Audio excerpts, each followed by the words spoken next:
আমি শিখেছি নিজের জন্য বাঁচতে হয়। আমি জীবনে অনেক কিছুর ভিড়ে হেঁটেছি, অনেক মুখও চিনেছি, অনেক কথা কানে এসেছে, কিছু সরাসরি, কিছু বা পেছনে। প্রথম প্রথম খুব মনে লাগতো, ভেতরটা যেন কেউ কুচি কুচি করে ছেড়ে দিত। চোখের সামনে হাসি, পেছনে বিষ। এই দ্বিমুখী আচরণ আমায় অবাক করতো। আমি ভাবতাম, কেন? আমি তো কারোর ক্ষতি করিনি, আমি তো সবাইকে আপন ভেবেছিলাম। তারপর একদিন বুঝলাম, সবাই আপন হয় না, সবাই আপনার ভালো চায় না।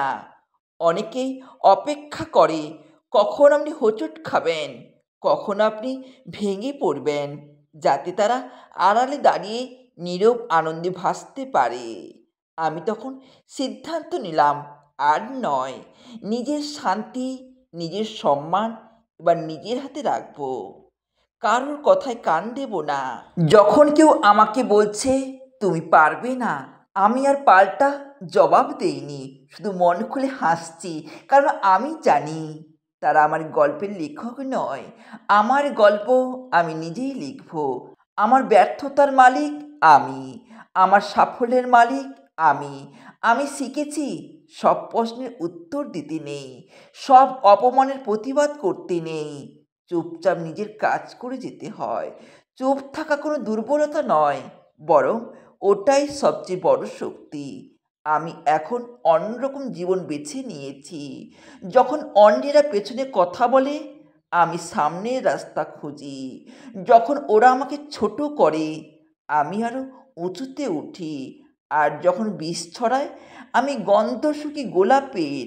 এখন আমি জানি, কারোর জন্য থেমে থাকবো না, কারো ব্যর্থ আনন্দের উৎস হব না। আমি এখন সময় বের করি নিজের জন্য, এক কাপ চাই, মুগ্ধ হই, নিজের প্রিয় বই পড়ি, ছাদে উঠে আকাশ দেখি, পুরনো ছবিতে হারিয়ে যাই। আমি বাঁচি, নিজের জন্য বাঁচি। আমি শিখেছি কিছু সম্পর্ক ছেড়ে দিলে জীবন হালকা হয়, কিছু তিক্ততা মন থেকে মুছে দিলে নিঃশ্বাস গভীর হয়। সবাইকে সাথে নিয়ে চলা যায় না, এটা মেনে নিতে হয়। কারণ জীবনের পথে একাই হাঁটতে হয়, নিজের ছায়ার সাথে নিজেকেই হাঁটতে হয়। আজ আমি কৃতজ্ঞ সেই সব আঘাতের জন্য, যা আমাকে ভেঙে না দিয়ে গড়ে তুলেছে, সেই সব একাকিত্বের জন্য, যা আমায় নিজেকে ভালোবাসতে শিখিয়েছে। আমি এখন জানি, আমি কারোর প্রমাণ নই, আমি কারোর গল্প নই। আমি নিজের গল্প, নিজের সৃষ্টি, নিজের শক্তি। নিজেকে বড্ড ক্লান্ত লাগছে আজ, জানো তো? মাইগ্রেনের ব্যথায় মাথাটা পুরো ঝিমঝিম করছে। রাস্তা দিয়ে হাঁটার সময় পায়ের সাথে পা লেগে ধপাস করে পড়ে যাচ্ছি প্রায়। আবার নিজেই উঠে দাঁড়াচ্ছি। আমাকে ধরে তুলবার জন্য তুমি ছাড়া আর কে বা ছিল বলো? আজ কেন যেন তোমায় কোলে ঝিম ধরা মাথাটা ভীষণ রাখতে ইচ্ছে করছে। বিশ্বাস করো, আজ আর চুম চাইছি না, অনধিকার চর্চায় তোমায় ছুতে চাইছি না, শুধু তোমার নির্ভরযোগ্য কোলটা চাইছি, সামান্য একটু মাথা গোজার জন্য। বড্ড ক্লান্ত আমি। একটু মাথা গোজার ঠাঁই দেবে আমায়? একটু মাথা গোজার ঠাঁই পেলে গভীর নিদ্রায় যেতাম। নিদ্রাহীন চোখে পৃথিবী দেখতে আর ভালো লাগে না, একদমই ভালো লাগে না আমার। দেখবেন, ব্যর্থ মানুষ সাধারণত একাকিত্বে ভোগে, একই পরিস্থিতির সঙ্গে লড়াই করে, একাই সফলতার পথ খোঁজে। তবে কোনো মানুষের এই একাকিত্বের সময় যদি আপনি তার পাশে থাকেন, তাহলে আপনি প্রস্তুত থাকবেন। সে মানুষটি যখন সফল হবে, সব থেকে অবাঞ্ছিত আপনি হবেন।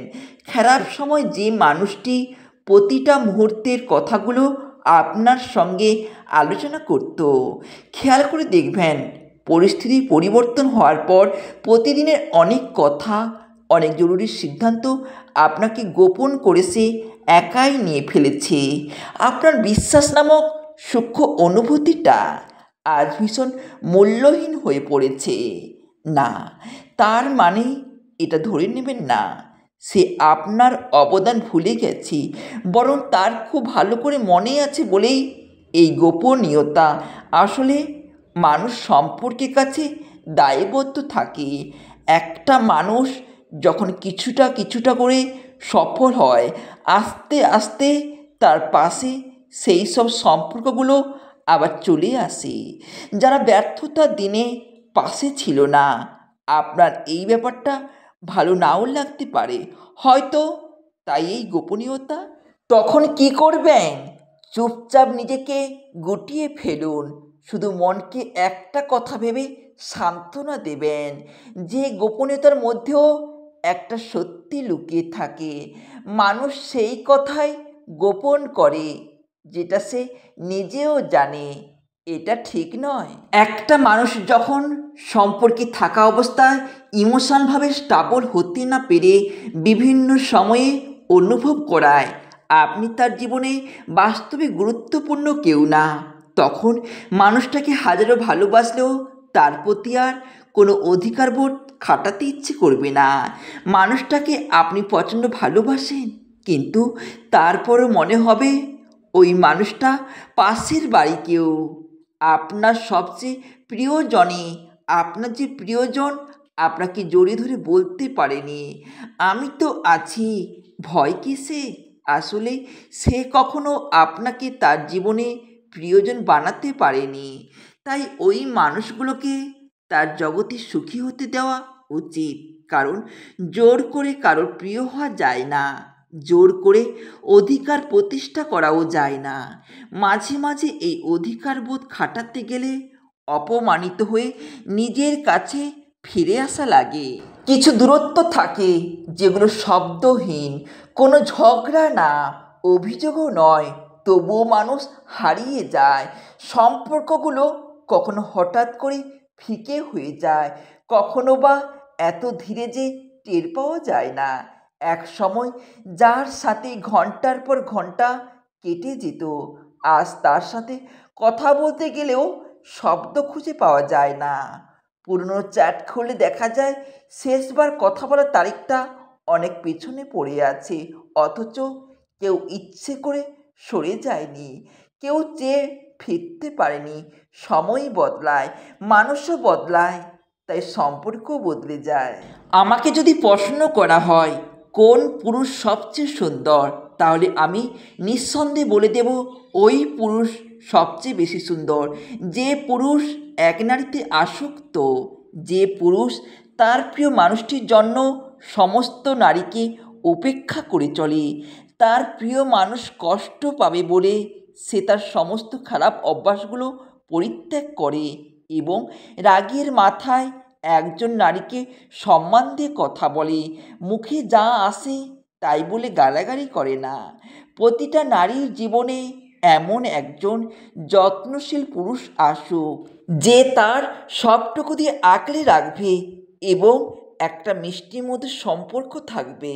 খুব ব্যস্ত থাকি তাই যোগাযোগ করতে পারি না, ব্যস্ততার অজুহাতের আড়ালে যা লুকিয়ে থাকে। মানুষের জীবন আজ সত্যিই ব্যস্ত, সকাল থেকে রাত কাজ, সংসার, দায়িত্ব আর দৌড়ঝাঁপের মধ্যেই কেটে যায়। তবু এই ব্যস্ততা সত্ত্বেও যাকে আমরা ভালোবাসি, যার খোঁজ নিতে মন চায়, তার জন্য একটু সময় তৈরি করে নেওয়া যায়। কারণ ভালোবাসা কখনো সময়ের অপেক্ষা করে না, বরং সময়কে জয় করে ভালোবাসা টিকে থাকে। তবুও যখন কেউ বারবার বলে আমি খুব ব্যস্ত তাই যোগাযোগ করতে পারছি না, তখন সেটা আর শুধু ব্যস্ততা নয়, একটা অজুহাত, একটা রক্ষা কবচ যা দিয়ে সে নিজের দূরত্ব বজায় রাখে অথচ দোষও এড়ায়।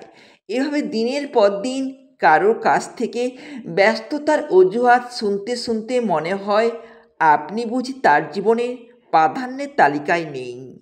আপনার খবর নেওয়ার মতো সময় তার ব্যস্ত ক্যালেন্ডার বরাদ্দ হয়নি। একটা সময় আসে যখন আপনি বুঝে যান এই অজুহাত আসলে অবহেলার আলোতে মোড়কে ঢাকা না ভালোবাসার ঘোষণা। যে আপনাকে চায় সে সময় খোঁজে না, সময় বানিয়ে নেয়। হোক না সেটা মাত্র 1 মিনিট, তবু আপনি থাকেন তার ভাবনায়, তার খেয়ালে। তবু আপনি হয়ে ওঠেন একটা মেসেজের গুরুত্ব, একটা কলে ফিরে আসার তাগিদা। অন্যদিকে যে মানুষটা আপনার খুঁজে ব্যস্ততার অজুহাত দেখায়, সে হয়তো জীবনের অন্য প্রান্তে ঠিকই সময় দিচ্ছে, কেউ অন্য একজনকে, নাকি নিজেকেই শুধু, সেটা আপনার জানা নেই। তবে যা নিশ্চিত, আপনাকে সে আর সময়ের যোগ্য ভাবছে না। এটা কঠিন সত্যি, কিন্তু মুক্তির পথও এখনোই। যে বারবার আপনাকে ব্যস্ততার গল্প শোনায়, তাকে আর নিজের মূল্য বোঝাতে যাবেন না। আপনি গুরুত্বপূর্ণ, আপনার অনুভূতিও গুরুত্বপূর্ণ। সেই গুরুত্ব বুঝতে হলে সময় নেই নয়, সময় আছে বলা প্রয়োজন। আপনার অপেক্ষা, আপনার ভালোবাসা, আপনার ভাবনার মূল্য, এগুলো কারো ব্যস্ততার অজুহাতে প্রতিদিন হারিয়ে যাওয়া উচিত নয়। ভালোবাসা মানে সময় দেওয়া, যত্ন নেওয়া, উপস্থিতি থাকা। আর যদি বারবার আপনাকে বোঝানো হয় এখন সময় নেই, তাহলে একদিন নিজেই বলবেন, তবে থাক, আমি আর অপেক্ষায় নেই।